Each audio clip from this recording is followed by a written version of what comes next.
नमस्कार, स्वागत है आप सभी का न्यूज रूम लाइव में और आपके साथ मैं हूं प्रीति बिष्ट। तो आज न्यूज रूम लाइव में तमाम बड़ी खबरें आपके लिए लेकर आए हैं। जम्मू कश्मीर से एक बड़ी खबर आपको दिखाएंगे, जहां शोपिया में जब आतंकियों का जनाजा निकला तो किस तरह से साथी आतंकी वहां हिंसक हो गए, सुरक्षा बलों को भी बख्शा नहीं गया। ये बड़ी खबर हम आपको बताएंगे, लेकिन इससे पहले जो एक खबर नोएडा से आ रही वो आपको बता दें। यहां सेक्टर 31 स्थित निठारी गांव के पास हादसा हुआ है, जहां एक इमारत ढह गई है और इस इमारत के ढहने से जहां 2 लोग घायल हैं, वहीं एक बच्चे की मौत यहां हो गई है और इस वक्त भी यहां राहत और बचाव का कार्य चल रहा है। ये तस्वीरें आप देख सकते हैं। दरअसल जो एक गाँव है, काफी संकरी गलियां हैं इस गाँव की, तो ऐसे में यहाँ टीम को पहुंचने में खासी दिक्कत हो रही है।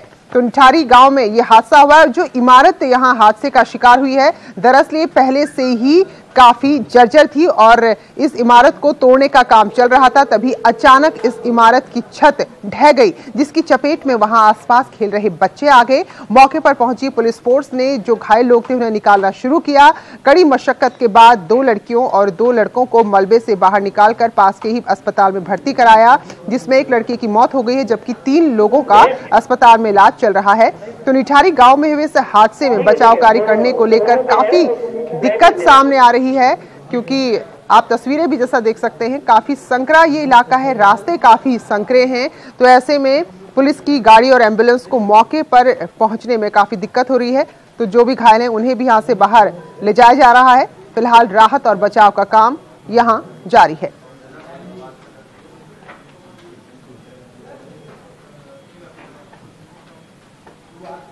अगर हम बात करें नोएडा की, तो इस तरह इमारतों के गिरने की कोई पहली घटना नहीं है। शाहबेरी का ताजा मामला है। इसके बाद गाजियाबाद में भी हम दिखाई थी खबर, वहां भी इस तरह का हादसा हुआ था, लेकिन इसके बावजूद कहीं कोई सावधानी बरती नहीं जा रही है। कुणाल जायसवाल हमारे सहयोगी इस वक्त हमारे साथ जुड़े हैं। कुणाल, सबसे पहले अपडेट दें, क्या स्थिति मौके पर है? क्या और लोगों के भी दबे होने की आशंका है? किस तरह से राहत और बचाव का काम चल रहा है? जी बिल्कुल, जिस तरह से ये पूरा, सबसे बड़ी बात यह है कि जो इलाका है बहुत संकरा है और यहाँ पे राहत कार्य भेजने के लिए काफी मशक्कत करनी पड़ रही है।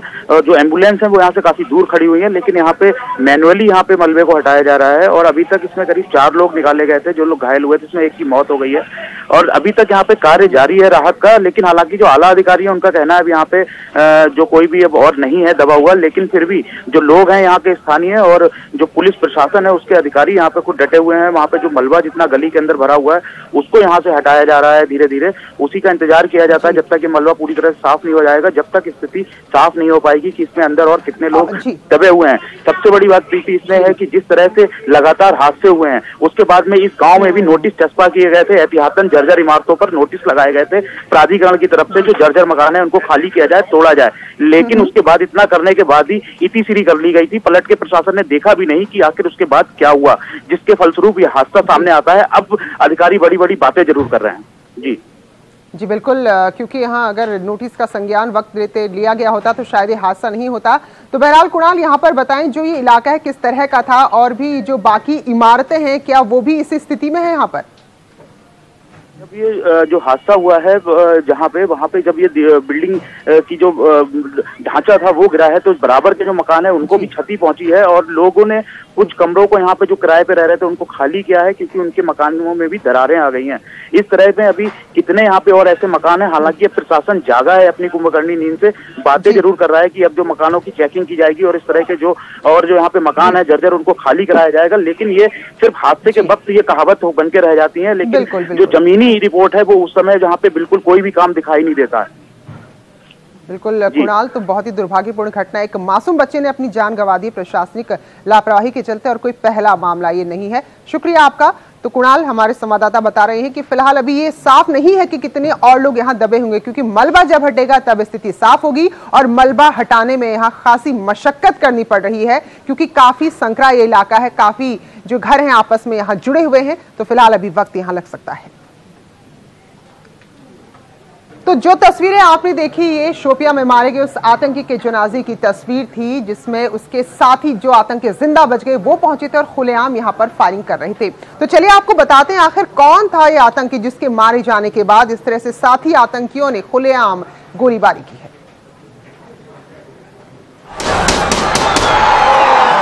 हाथ में AK-47, दूसरे के हाथ में पिस्टल, अंधाधुंध फायरिंग। हिंदुस्तान के खिलाफ साजिश रचने वालों की हंसी देखिए।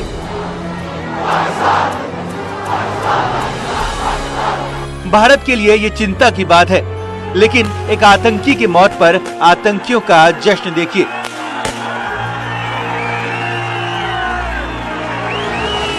जिस आतंकी के लिए भीड़ जुटी थी उसका नाम जीनत था।